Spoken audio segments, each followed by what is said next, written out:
Hi friends, यदि आप e commerce platform जैसे अमेजॉन और फ्लिपकार्ट का यूज करके अपनी प्रोडक्ट ऑनलाइन सेल करते हैं तो दोस्तों ये वीडियो आपको अंत तक जरूर देख लेनी चाहिए। वीडियो में आगे बढ़ें उससे पहले आप हमारे देश के union commerce and industry minister Shri Piyush Goyal ji का ये वीडियो जरूर देखिए। I don't see it a matter of pride that half our market could possibly become a part of the e-commerce network 10 years from now. It's a matter of concern. Amazon says we are going to invest $1 billion in India and we all celebrate. We forget the underlying story. Recognize, my friends, India is a developing country. We are not yet America.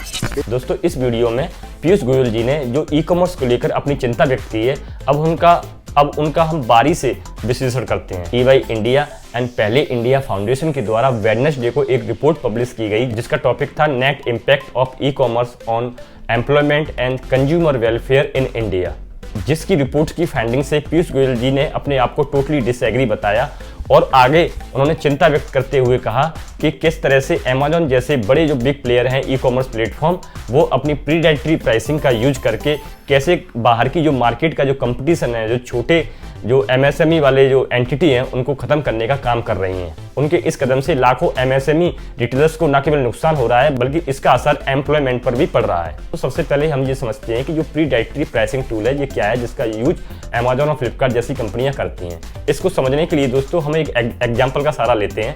मान लीजिए दोस्तों आपको एक mobile purchase करना है, तो mobile purchase करने के लिए आप अपने लोकल वाले मार्केट में जाएंगे किसी ऑफलाइन स्टोर पर, मोबाइल की दुकान पर।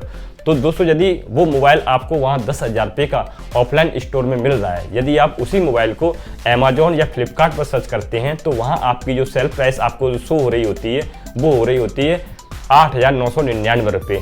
यदि आप उसको नीचे की तरफ स्क्रॉल डाउन करेंगे तो वहाँ पर आपको कई सारे और डिस्काउंट वाले ऑफर दिखाई देंगे। यदि आप उसका पेमेंट क्रेडिट कार्ड से करते हैं तो आपको एडिशनल 500 का ऑफर मिल जाएगा।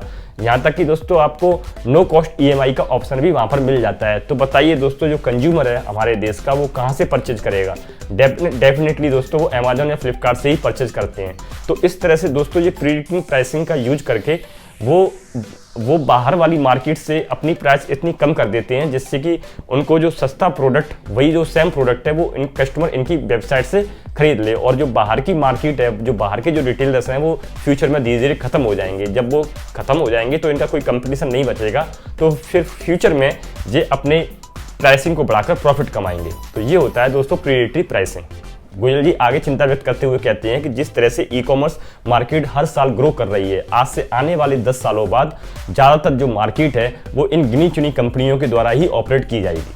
आपने अखबारों या न्यूज़ चैनल में सुना होगा कि अमेजॉन $1 बिलियन इन्वेस्ट करेगा इंडिया में। हम लोग सब सेलिब्रेट करते हैं कि हमारी इकोनॉमी को इसका फायदा होगा, लेकिन वो $1 बिलियन जो इन्वेस्ट करती है अमेजॉन वो हमारी जो इकोनॉमी है उसको सपोर्ट करने के लिए नहीं करती है, बल्कि जो प्रीडेटरी प्राइसिंग के कारण जो उनको लॉस हो रहा है कंपनियों को हर साल 6-6 हज़ार का करोड़ का जो लॉस जो अपनी बैलेंस शीट में दिखाती हैं, तो उसकी पूर्ति करने के लिए दोस्तों ये जो है इन्वेस्ट करती हैं। और ये पैसा जो है वो बड़े बड़े लॉयर्स हैं हमारे देश के, उनको रिटेन करने के लिए उनके ऊपर खर्च करती हैं, जिससे फ्यूचर में कोई भी इनके खिलाफ जो है खड़ा ना हो और इनके ऊपर कोई केस ना करे।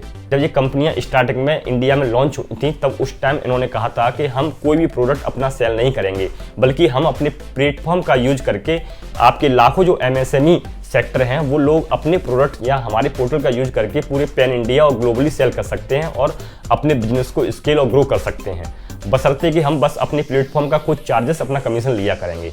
लेकिन जब फ्यूचर में हमें देखने को क्या मिलता है, इनडायरेक्टली ये कंपनियां अपनी खुद की एंटिटी बनाती हैं जिसमें इंडियन कंट्रीब्यूशन करते हैं। जैसे कि हमने एक एग्जांपल क्लाउडटेल का हमें देखने को मिलता है।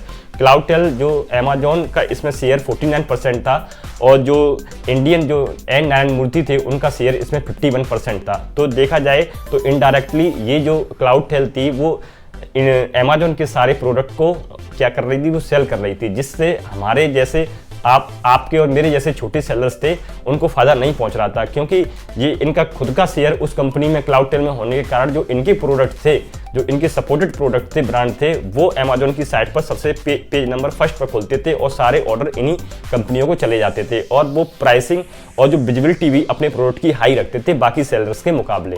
फिर बाद में जब इंडियन कंपटीशन कमीशन ने इसका संज्ञान लिया तो फिर इन्होंने वहाँ से बैकड्रॉप कर लिया, लेकिन बाद में फिर इन्होंने अपना शेयर घटा के उसमें 26% कर दिया और 76 क्लाउडटेल का उसमें रह गया। लेकिन जब इस पर और फाइट हुई तो फिर बाद में क्लाउडटेल ने अपने आप को इस बिजनेस को बंद करने का फैसला लिया।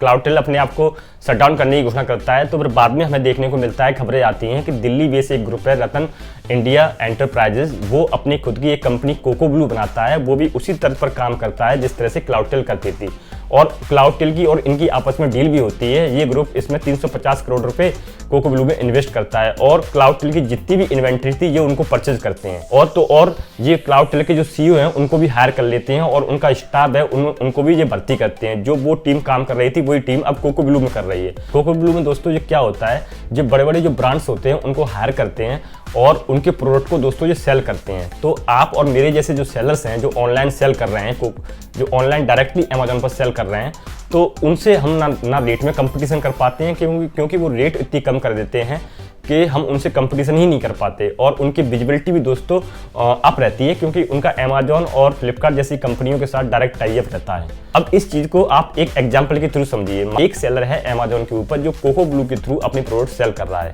और दूसरा सेलर डायरेक्टली जो है अमेजोन पर सेल कर रहा है। जो सेलर कोकोब्लू के थ्रू सेल कर रहा है वो क्या करते हैं, कोकोब्लू की टीम को अपना एक अमाउंट फिक्स करके बता देते हैं कि भैया चाहे रिटर्न आए या कुछ भी हो, मेरा प्रोडक्ट सेल होगा तो मुझे इतने फिक्स अमाउंट रुपए चाहिए।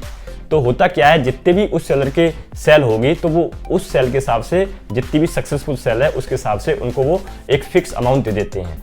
फिर चाहे वो कोकोब्लू वाले उसे कम रेट में बेचें या ज़्यादा रेट में बेचें।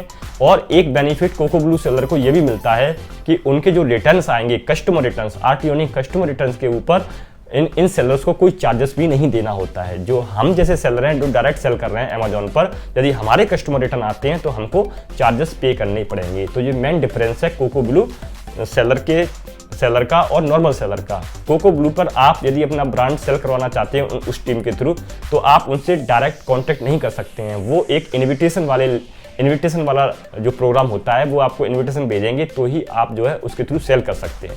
तो सरकार को ये भी ध्यान देना चाहिए कि कोई इस तरह की गतिविधियां ना हो जिससे हम जैसे जो छोटे एंटिटीज़ हैं उनको ज़्यादा लॉस ना हो।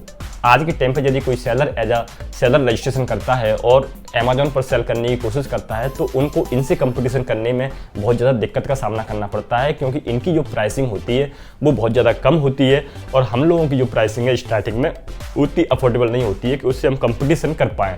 यदि किसी तरह हम खुद की मैन्युफैक्चरिंग खोल के और अपनी प्रोडक्ट जो खुद ही बनाकर हम यदि कॉस्टिंग कम ले आएँ और अपना ब्रांड बनाकर इन अमेजोन वाले प्लेटफॉर्म पर यूज करें, सेल करें, तो भी दोस्तों हमें ऐड कैंपेन रन करने होते हैं ऑर्डर लाने के लिए, जिसमें हमारा मार्जिन है वो आधे से ज़्यादा तो ऐड कैंपेन रन करने में ही चला जाता है क्योंकि विजिबिलिटी अप करने के लिए हमें इनसे फाइट करनी पड़ती है। तो इस चीज़ का भी सरकार यहाँ पर ध्यान दे कि भैया जो यहाँ पर जो प्रैक्टिस है, यहाँ पर एक फेयर बिजनेस प्रैक्टिस होनी चाहिए। सभी सेलर को इक्वल अपॉर्चुनिटी यहाँ मिलनी चाहिए। ऐसा नहीं है कि एक सेलर को ये लोग फैसिलिटी प्रोवाइड कर रहे हैं जो कोकोब्लू के थ्रू सेल हो रहा है और जो एक नॉर्मल सेलर है उसको ज़्यादा मेहनत करनी पड़ रही है अपनी सेल बढ़ाने के लिए। दोस्तों आप हमारे YouTube चैनल पर नए हैं तो हमारे चैनल को सब्सक्राइब कर दीजिए। इस तरह की वीडियो हम अपने चैनल पर लाते रहते हैं। Thank you.